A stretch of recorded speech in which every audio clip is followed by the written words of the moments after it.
जय हिंद दोस्तों, मैं हरि प्रकाश तूफान यादव मैथमेटिक्स चैनल में आपका स्वागत करते हैं। आज हम कैलकुलस जो मैथ का बहुत बेहतरीन पार्ट माना जाता है, जहाँ तक है कि क्लास 12th पर बहुत तगड़ा कब्जा कर रखा है कैलकुलस ने, और पूरे 100 में से 45 मार्क्स या 46 मार्क्स का आने का जो सिस्टम है वो आपका कैलकुलस का है। और कैलकुलस ने पूरी मैथ पर पकड़ बनाई है। आज समझते हैं कैलकुलस होता क्या है। थोड़ी थोड़ी चर्चा हम कैलकुलस पर आज करेंगे कि कैलकुलस होता क्या है एक्चुअली में। देखिए, हम आपको बात बता दें कि मैथ में जो कैलकुलस होता है उसको बोलते हैं कलन मैथ, कैलकुलस जिसको कहते हैं। कैलकुलस में बातों को इस तरीके से बताया गया है कि कैलकुलस में कई सारे चैप्टर्स हैं। क्लास 11th और 12th को लेकर के बहुत सारे चैप्टर्स हैं। बातें ये हैं कि कुछ मैटर्स को सॉल्व करने के लिए किसी न किसी चीज़ की आवश्यकता पड़ी, उसमें कैलकुलस है। कैलकुलस की मदद से बहुत सारी बातों को हम सीखते हैं। जैसे चेंजेस क्या होते हैं, जैसे हम कह दें कि एक गुब्बारा है हमारे पास, उसके वॉल्यूम में चेंजेस करें तो चेंजेस कब होगा वॉल्यूम में? जब उसके हम आर में चेंजेस करें, रेडियस बढ़ाएं, उसका वॉल्यूम बढ़ता चला जाएगा। तो हमारे कहने का मतलब है कि इसमें पर सेकंड बढ़ने की दर क्या है, पर सेकंड चेंज कितना हो रहा है, इसको कैलकुलस के ही मदद से करते हैं। किसी फिगर में, जो फिगर किसी भी शेप का ना हो, किसी भी आकृति का ना हो, ऐसे फिगर्स को एरिया को फाइंड करने के लिए इंटीग्रेशन का यूज करते हैं। और किसी न किसी फंक्शंस की वैल्यू निकालने के लिए कि ये फंक्शंस कितने दूर तक सफ़र कर सकता है, इसकी रेंज क्या है, इसकी वैल्यू क्या है, इसको निकालने के लिए लिमिट का यूज किया जाता है। और कैलकुलस में 3 चैप्टर मोस्ट इंपॉर्टेंट चैप्टर हैं, जिनको डिफरेंशिएशन, इंटीग्रेशन और लिमिट बोला जाता है। देखिए जरा, कैलकुलस में आज हम थोड़ी डिस्कस कैलकुलस के बारे में करते हैं। एक्चुअली में जो कैलकुलस है वो 3 चैप्टरों का बहुत बेहतरीन संग्रह है। कौन कौन सा चैप्टर? देखो, पार्ट बहुत है, मेन चैप्टर 3 है। 3 चैप्टर से ही उसका पूरा दारोमदार है कैलकुलस का। कैलकुलस का मतलब होता है कलन। क्या बोलते हैं? कलन बोलते हैं। इसमें 3 चैप्टर मोस्ट इंपॉर्टेंट अपना रोल अदा करते हैं। पहले को बोलते हैं लिमिट। क्या बोलते हैं? लिमिट। दूसरे को बोलते हैं डिफरेंशिएशन। क्या बोलते हैं? डिफरेंशिएशन। और तीसरे मैटर को बोलते हैं इंटीग्रेशन। क्या बोलते हैं? इंटीग्रेशन। इसको बोलते हैं सीमा हिंदी में। क्या बोलते हैं? सीमा। इसको बोलते हैं अवकलन। और इसको बोलते हैं समाकलन। ये सिर्फ 3 पार्ट कैलकुलस के मोस्ट इंपॉर्टेंट पार्ट हैं। कैलकुलस पे डिफरेंशिएशन और इंटीग्रेशन ने बखूबी कब्जा किया है। आपको बता दें कि डिफरेंशिएशन 9 टाइप से सीखा जाएगा। 8 टाइप्स से आपको क्लास 11 और 12 में लेकर के 8th मेथड से आपको डिफरेंशिएशन सिखाया जाएगा। और इंटीग्रेशन आपका जो होगा बेसिक फॉर्मूले बेस्ड सब्स्टिट्यूशन मेथड, और अगला है बाई पार्ट, कंटिन्यूड। तो आपके कुल मिलाकर के 4 मेथड इसमें बताए जाते हैं। 4 टाइप्स से सिखाया जाता है आपको। क्या सिखाया जाता है? इंटीग्रेशन। लिमिट आपका एक ही चैप्टर है, उसमें सारे मेथड फंक्शंस को, सब जो आपका कई सारे क्वेश्चंस किस वैरायटी के बनते हैं, अलग अलग फंक्शन को लेकर के किया जाता है। देखो मेन काम इसमें क्या है कि जो आपके 3 चैप्टर हैं, पहला चैप्टर लिमिट, दूसरा है डिफरेंशिएशन, तीसरा है इंटीग्रेशन, इन्होंने तीनों ने कैलकुलस पर कब्जा किया है और कैलकुलस पूरी मैथ का बेहतरीन पार्ट माना जाता है। और इंटर में चांसेस बनते हैं 45 से 46 नंबर कैलकुलस के आने के चांसेस बनते हैं, जो यहीं से बनते हैं, जिसमें कई सारे चैप्टरों का कलेक्शन है। उसमें आप जा कर के देखिएगा कितने कितने चैप्टर्स पूछे जाते हैं इंटर में। आइए हम बात थोड़ा कलन की करते हैं कि कलन में क्या क्या चीज़ इंपॉर्टेंट है, क्या क्या चीज़ें कैसे होती हैं, थोड़ा थोड़ा डिस्कस करेंगे, क्योंकि इन्हीं से डर लगता है बच्चों को। और आज हम डर खत्म करना चाहते हैं कि कलन में किस बात से आप डरते हैं। कलन बड़ा आसान और इंटरेस्टिंग सब्जेक्ट है, इंटरेस्टिंग मैटर है, ऐसा आप बोल सकते हैं। आइए देखते हैं क्या क्या चीज़ें होती हैं। देखो, कलन में सबसे मोस्ट इंपॉर्टेंट पार्ट है जिसको बोलते हैं फंक्शन। क्या बोलते हैं? फंक्शन। देखो, इसमें मेन चीज फंक्शन है, फंक्शन को बोलते हैं फलन। तो आप कहोगे फलन क्या है? मेरे भैया, फलन जो होते हैं, फलन एक ऐसा सिस्टम है जिसमें, एक ऐसा कलेक्शन है जिसमें वेरिएबल कांस्टेंट को मिला करके एक ऐसा कलेक्शन है जिसमें किसी वैल्यू को पुट किया जाए तो वो आउटपुट देता है। मतलब फंक्शन क्या है? तो फंक्शन एक ऐसा कलेक्शन है, किसका कलेक्शन है? कांस्टेंट का। कांस्टेंट मतलब समझ रहे हैं ना? कांस्टेंट का, variable and constant collection is called function given output, जो हमको क्या देता है? आउटपुट देता है। अगर हम ऐसा कह लें कि कांस्टेंट और वेरिएबल से मिल करके जो बनते हैं वो फलन बनते हैं, क्या हम इस बात को सही समझ सकते हैं? इस तरीके से कि हमारे पास एक fx नाम का फंक्शन है और फंक्शन क्या है? वो है 3x स्क्वायर प्लस वाई, ऐसा कह सकते हैं। ये आपका एक फंक्शन है। अरे यार, फंक्शन ही तो है। देखिए ना, x एंड y देयर क्या है? Variable and 3 is a constant. आप 3 को कांस्टेंट, x और y को वेरिएबल कह सकते हैं ना। तो वेरिएबल और कांस्टेंट से मिल करके एक ऐसा कलेक्शन फंक्शन कहलाता है जिसमें कोई वैल्यू रख दे तो वो हमको आउटपुट दे दे। ऐसा हम बात मानते हैं, ऐसा कहा जाता है फंक्शन के बारे में। आप इस बात को समझने की कोशिश करिए कि जो फलन होता है, फंक्शन होता है, ये कई टाइप्स के होते हैं, क्योंकि ज़्यादा समस्या वही चीज़ करती है जो चीज़ आपको नहीं आती, क्योंकि पूरा सिस्टम ही फंक्शन से है। अगर आप लिमिट्स कब अच्छी सीख सकते हैं? जब आपको फंक्शन आता है। कब आप डिफरेंशिएशन बड़ा अच्छा सीख सकते हैं? जब आपको फंक्शन आता है। कब आप इंटीग्रेशन बड़ा अच्छे से सीख सकते हैं? जब आपको फंक्शन आता है। भैया, मेन चीज फंक्शन है। आप समझ लीजिए, फंक्शन एक ऐसा माध्यम है इसमें जो सबसे बेहतरीन रोल है जिसका कैलकुलस में। आप समझ लीजिए कि जैसे आपके पास एक साइकिल है, साइकिल वही है, चलाने वाला अलग अलग आएगा। एक साइकिल है, साइकिल को हम एफएक्स मान लें, एक साइकिल हमारी एफएक्स है, इसको बार बार चलाने वाला अलग अलग आएगा। देखिए कौन कौन आता है, हम आपको दिखाते हैं कौन कौन आता है। पहले आएगी लिमिट, लिमिट इस फंक्शन को चलाएगी, इस फंक्शन नाम की साइकिल को लिमिट चलाएगी। तो लिमिट चलाएगी तो लिखेगी लिमिट, लिमिट को LIM से बोला जाता है, LIM fx। नीचे कहां तक चलाएगी? तो x टेंड टू कुछ लिखा जाता है, x टेंड टू मान लो के। तो इसको पढ़ा जाता है पूरा फंक्शन को, फंक्शन में लिमिट पुट किया गया है x टेंड टू के, मतलब x का मान k ना होकर के k के आसपास तक इस फंक्शन को चलाएगी। कौन? लिमिट।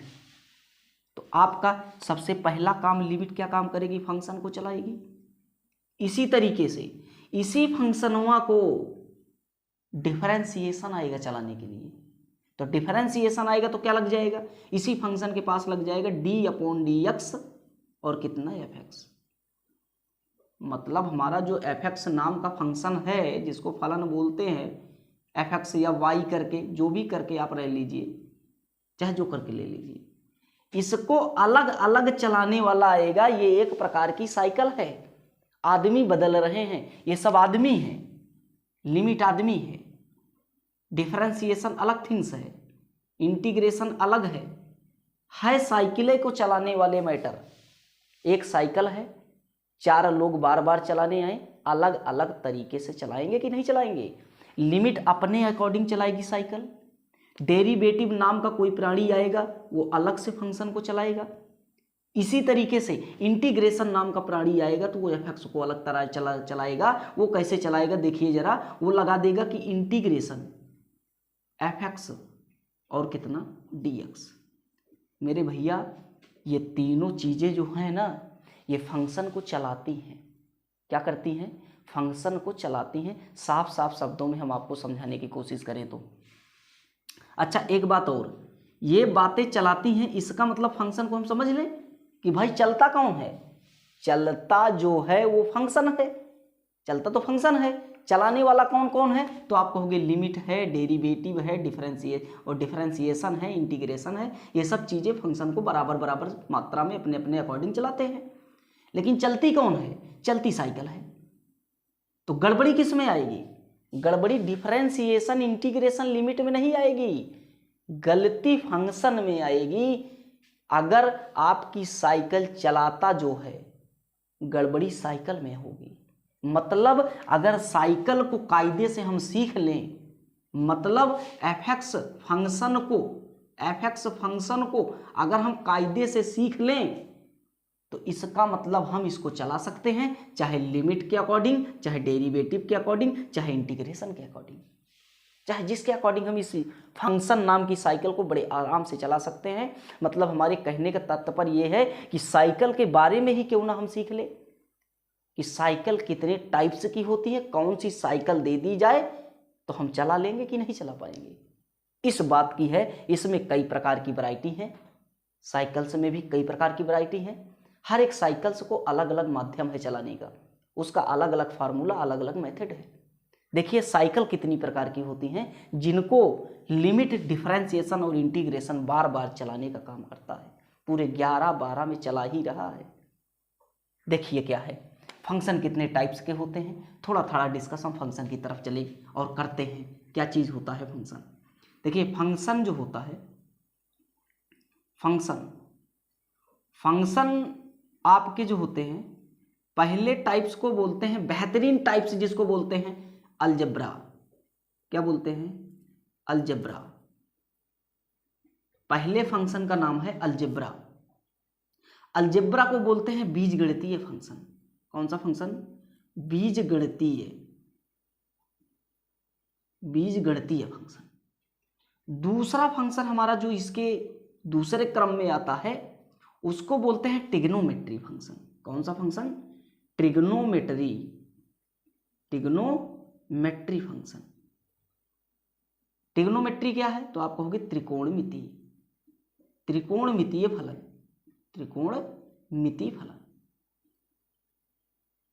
फलन।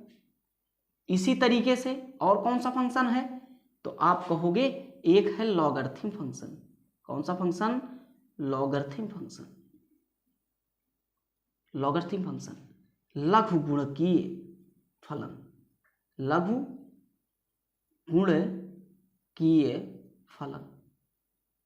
मेरी बात समझ में आपको आ रही होगी।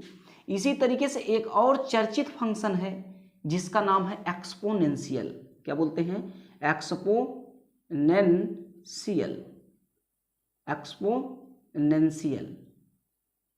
एक्सपोनेंशियल का मतलब होता है घातांकी रूप, घातांकीय फंक्शन। तो हमारी बात आपको समझ आई होगी कि इसी प्रकार से कि फंक्शन मतलब फलन।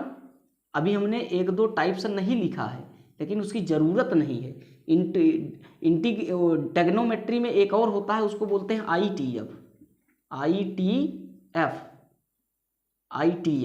इनवर्स ट्रिग्नोमेट्री फंक्शन ITF क्या चीज़ होती है, इस बात की डिस्कशन करेंगे। देखिए ये इतने सारे आपके फंक्शंस होते हैं, सब के अपने अलग अलग फार्मूले हैं। आप जाइएगा अलजेब्रा पर तो अलजेब्रा अलग से फार्मूला है, कई फार्मूले का कलेक्शन है। ट्रिग्नोमेट्री फंक्शन कई फार्मूले का कलेक्शन है, जिसमें साइन ए, कॉस थीटा, टेन थीटा सारे मैटर्स भरे हुए हैं। पूरी 11 में ट्रिग्नोमेट्री भर भर के आती है। क्लास 12 में ITF सीखने को मिलेगा, सारे फार्मूले आपको हैं। उन्हीं फार्मूलों से लिमिट, डेरिवेटिव, इंटीग्रेशन चलता है, लगते हैं। और लॉगरिथम जैसे मैटर को भी सीखा जाता है, log x, log y, log m plus log n, ऐसे करके कई सारे फार्मूले आपको लॉग में देखने को मिलेंगे। एक्सपोनेंशियल मतलब घातांकी रूप होता है कि किसी कांस्टेंट के ऊपर अगर वेरिएबल आ जाए 5 की पावर x क्या कहलाता है, एक्सपोनेंशियल। कोई भी घातांकी हो, चाहे वो कांस्टेंट के ऊपर वेरिएबल हो या वेरिएबल के ऊपर वेरिएबल हो, ऐसा हम कह सकते हैं। तो ऐसे अलग अलग टाइप्स के आपके फंक्शन हैं। इन्हीं फंक्शंस को चलाता है कौन, कैलकुलस के ये महान सिस्टम्स, जिनको बोलते हैं लिमिट, डेरिवेटिव, इंटीग्रेशन। आओ थोड़ा थोड़ा और समझने की कोशिश करते हैं, एक एक बात को समझते हैं। लिमिट क्या है, लिमिट फंक्शन को क्या करती है, लिमिट फंक्शन को क्या करती है, लिमिट फंक्शन के रेंज को बताती है। लिमिट फंक्शन के रेंज को बताती है कि जो फंक्शन है वो कितने देर तक सफ़र कर सकता है, या इसकी रेंज क्या है, कहाँ तक ये सफ़र कर सकता है। कौन बताती है, लिमिट बताती है आपकी। इसी अकॉर्डिंग डिफरेंशिएशन क्या बताता है, डिफरेंशिएशन चेंज ऑफ पर सेकंड क्या मैटर होता है, इस बात को फंक्शन को बताता है कि फंक्शन ने पर सेकंड कितना चेंज किया। हर एक चेंज को कैलकुलेट करने का काम फंक्शन और डिफरेंशिएशन कराता है। इंटीग्रेशन, इंटीग्रेशन भी चेंज का ही मैटर को समझाने की कोशिश करता है, पर अपोजिट ऑफ डेरिवेटिव्स, इस बात को समझाने की कोशिश करता है। आइए थोड़ी थोड़ी मैटर को हम समझने की कोशिश करते हैं कि dy/dx या d/dy है क्या, ये सब चीज़ें होती क्या है, फंक्शंस में किस तरीके से लगती हैं, और थोड़ा थोड़ा हम डिस्कस करते हैं कैलकुलस में। तो देखिए इस लेक्चर में हमारे कहने का तात्पर्य ये नहीं है कि आपको हम सारी बात समझा सकें।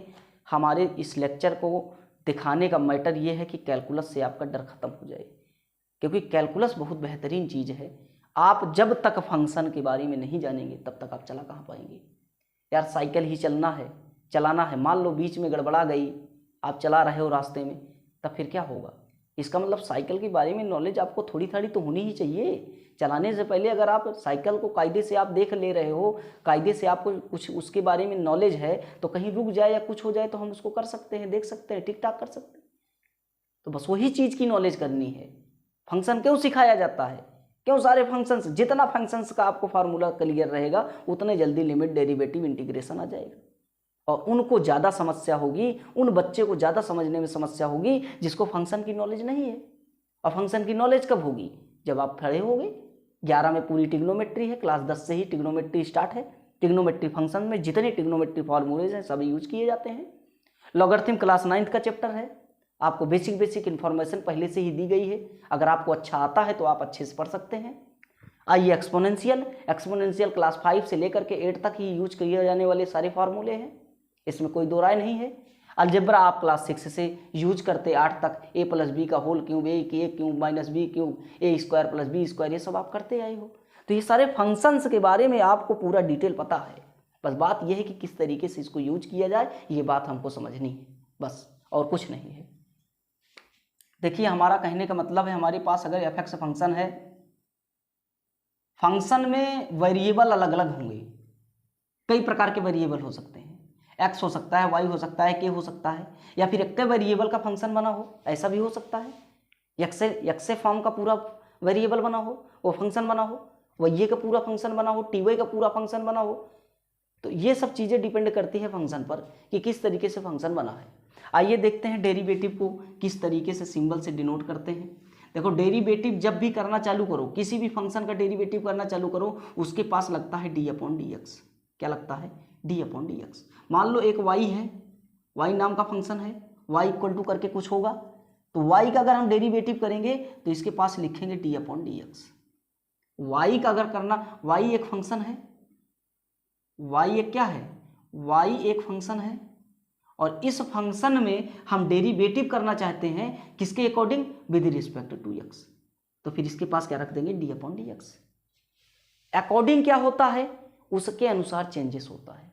जैसे हमने अभी आपको कुछ देर पहले बताया था कि एक गुब्बारा है, उसके वॉल्यूम में चेंजेस करना चाहते हैं। चेंजेस किसके अकॉर्डिंग करोगे, तो आप कहोगे टी के अकॉर्डिंग। अरे भाई समय के अनुसार ही तो चेंजेस हुआ, सारा काम समय के अनुसार होता है। आप अपने आप में चेंजेस ला रहे हो तो समय के अनुसार, D upon D T equal to your changes, ऐसा कह सकते हो, क्योंकि डी अपॉन डी टी ही आपको ये बात बताएगा कि टी के अनुसार इस वी नाम के वेरिएबल में चेंजेस हुआ, वो कैलकुलेट कराएगा डिफरेंशिएशन। ऐसी बात आपको बतानी पड़ेगी या कहनी पड़ेगी। आप इस बात को ऐसे कह सकते हैं कि टी के विद रिस्पेक्ट इस फंक्शन में डेरिवेट हुआ है, टी के विद रिस्पेक्ट फंक्शन में डेरिवेट हुआ है। विद रिस्पेक्ट का मतलब होता है सापेक्ष। आओ समझते हैं सापेक्ष क्या है। सापेक्ष जिसको बोलते हैं विद रिस्पेक्ट टू, क्या बोलते हैं, with respect to, with respect to बोलते हैं। सापेक्ष, सापेक्ष मैटर क्या है, क्या होता है सापेक्ष। सापेक्ष का मतलब होता है कि जो सापेक्ष, जैसे मान लो हम कह दें कि हमारे अनुसार किसी, मान लो कोई एक बच्चा हमारे पढ़ने आए, हमारे पास एक एफ पढ़ने आ रहा है, ठीक, हम पढ़ाना चाहते हैं, ये कब अच्छा पढ़ पाएगा, इस बात को समझने की कोशिश करिए। एफ कब हमसे अच्छा समझ पाएगा, जब हम एफ के ही कोई गार्जियन हो, एफ से ही हमारा कोई ताल्लुक हो, एफ से हमारी सारी बातें हों, तब हम बड़े आसानी से इसको कह सकते हैं। इसका मतलब ये डिफरेंशिएशन बेहतरीन कब हो पाएगा, इस फंक्शन का डिफरेंशिएशन आसानी से कब हो पाएगा, कोई दिक्कत नहीं आएगी, कब, जब यक्स नाम के वेरिएबल का ये फंक्शन हो। क्यों, क्योंकि चला कौन रहा है, यक्स, यक्स के विद रिस्पेक्ट डेरिवेटिव होगा, मतलब हमारे अनुसार होगा। अगर हम किसी चीज को पढ़ाना चाहेंगे तो हमारे घर का ही मेंबर होगा, तो बड़े आसानी से समझ जाएगा। मान लो एफ एक्स हमारे घर का मेंबर है और हम सिखाना चाहते हैं, समझ आ रही बात। अगर हम सिखाना चाहते हैं तो ये बड़े आसानी से सीख जाएगा। क्यों, क्योंकि हमारे विद रिस्पेक्ट हो रहा है और हमारी उसकी जान पहचान है। हम उससे कोई भी बड़ा एक्शन ले सकते हैं, वो हमको कोई भी प्रकार का रिएक्शन नहीं करेगा। जैसे मान लो अगर हम कह दें कि d upon D t, t के with respect function f x का डेरिवेटिव करना है, बताइए कैसे करें। तो देखिए इसमें एफ एक्स में टी नाम का वेरिएबल होगा तो बड़े आसानी से हो जाएगा। लेकिन अगर वेरिएबल टी नहीं होगा, इस फंक्शन में वेरिएबल टी नहीं होगा, तो ये डेरिवेटिव होने में आसान बात नहीं क्रिएट कर पाएगा। क्यों, क्योंकि वही मैटर है कि वो रिएक्शन ले सकता है। मान लो कोई बच्चा पढ़ने आए, आपके घर का नहीं है, तो आप उसको बहुत ज़्यादा प्रेशर डाल के नहीं करा सकते, क्योंकि रिएक्शन से आने चालू हो जाएंगे। अगर आपके ही घर का है या आपसे रिलेटेड है, तो आप बड़े आसानी से आप उसको पढ़ा सकते हैं, किसी प्रकार की कोई दिक्कत नहीं है। चाहे जितना मारे, चाहे जितना कुछ करे, करने का मतलब है सुधार करना। और वो बड़े आसानी से कुछ कर भी तो नहीं पाएगा। क्यों, क्योंकि उसी का मेंबर है, कर क्या पाएगा वो। तो इसी प्रकार फंक्शन में कुछ नहीं कर पाएगा जब विद रिस्पेक्ट टू इसी के वेरिएबल होंगे। हमारी बात समझ आ रही है आपको। तो इस प्रकार से समस्या नहीं होगी। या फिर एक बात और समझे कि फंक्शन समझे कि हम इसके घर के सिस्टम हैं, और ये भी समझे कि ये हमारे घर के सिस्टम, तभी सारा काम स्टैंडर्ड रूप से हो पाएगा, जिस तरीके से होना चाहिए। ठीक है, आपको हमने जो बातें बताई कुछ आपको समझ आई होंगी। तो आप कैलकुलस से डरिएगा नहीं। कैलकुलस बहुत इंटरेस्टिंग और बहुत बेहतरीन चैप्टर है। इसमें इंटीग्रेशन, लिमिट्स और डेरिवेटिव्स हैं। जिसको डर लगता है हमारे चैनल से जुड़िए, तूफान यादव मैथमेटिक्स से। हम आपके डर को भगाने का काम करेंगे और भगा देंगे 100%। मैथ का डर तो गायब कर देंगे, चाहे जिस चैप्टर का हो, और आसानी से आसान मेथड से आपको सिखाने की कोशिश करेंगे कि मैथ बड़ी इंटरेस्टिंग सब्जेक्ट है और इसको बड़े खुल के सीखा जाए, अपने जीवन की बातों से मिला मिला करके सीखा जाए, हर एक कदम कैसे चला जाए इस तरीके से सीखा जाए। मैथ बहुत आसान है, मैथ को बड़े आसानी से सीखा जा सकता है। बस बात यह है कि 4 लोगों ने इसको इतना बुरा कह दिया है कि बड़ा टफ है, लेकिन टफ वफ कुछ नहीं है। आप अपने माइंड से इस बात को एकदम 100% निकाल दें। बड़ा आसान चैप्टर है। आप इस सब्जेक्ट से प्रेम करें, सीखें और आगे भी कुछ करें। और अच्छा चैप्टर है और आप इसको सीख सकते हैं, ऐसी भी कोई दिक्कत नहीं कि आप ना सीख सकें। तो हमारा आज का जो ये लेक्चर है इसी पर है कि आप अपने मैथ को डर को भगाओ और तूफान यादव मैथमेटिक्स पर आओ। सब्सक्राइब करो, शेयर करो और जहाँ तक बातें पहुँच जाए वहाँ तक पहुँचाइए। हम मैथ का डर आपको भगाएंगे। ठीक है। All the best. Thank you for watching. आप हमारे वीडियो को शेयर, लाइक, सब्सक्राइब और चैनल को सपोर्ट कीजिए। हम आपके डर को भगाने का सपोर्ट करेंगे। Thank you. All the best.